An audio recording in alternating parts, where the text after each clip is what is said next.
Hello guys! Tahi-tahi moods ako. Alam niyo na. Maggagawa ako ng aking mga passion. Magpa-passion ako sa aking sariling design. Aba, sariling design. I will make my own passionating. Rohelia's Passionating makikita nyo sa aking YouTube channels. At saka yung mga magdi-design ako ng buhok. Pero hindi ang buhok ko kasi ayaw ko na yung buhok ko ay magiging curly ulit. Ayun, sa ulo ng manikin. But yung manikin ko ngayon hindi pa talaga siya maganda kasi nga nag-iikot-ikot siya para meron siyang screw sa gitna na umiikot-ikot. Ang gagawin ko ay bibili ako ng aking bagong manikin para alam mo na, yung manikin ko na dati mapalitan ko kasi yung manikin ko na yun hindi talaga maganda kapag nagdi-design ako ng aking sariling yung design ng mga buhok na gusto ko ayusin.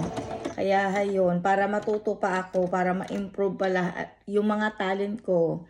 Ganun ang gagawin ko. Bibili ako ng manikin na pwede. Yung nakaupo, yung parang siyang half bad, parang dito lang siya banda. Tapos pwede mong iupo sa lamesa. Hindi ko alam kung may screw din yun, pero maganda siya kasi hindi siya nag-move.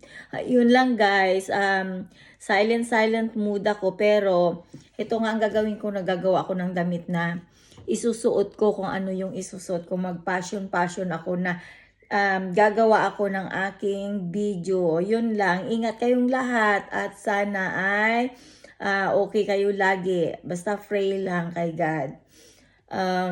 At sa mga taong hirap sa buhay, huwag mawala ng pag-asa. Ang importante, nagsisikap, nagdadasal, nagpapasalamat at hihingi ng tawad sa mga taong nagawan mo ng kasalanan. Thank you guys sa mga sumusuporta sa akin at hindi umaalis sa aking YouTube channel. Thank you sa inyong lahat. Mag-iingat kayo at sana someday makatulong ako, hindi man sa inyo, sa kapwa ko Pilipino.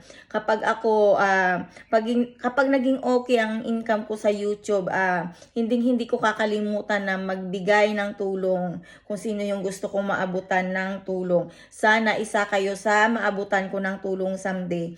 Thank you so much sa mga suporta nyo at ingat. Bye-bye. Have a nice day. Bye.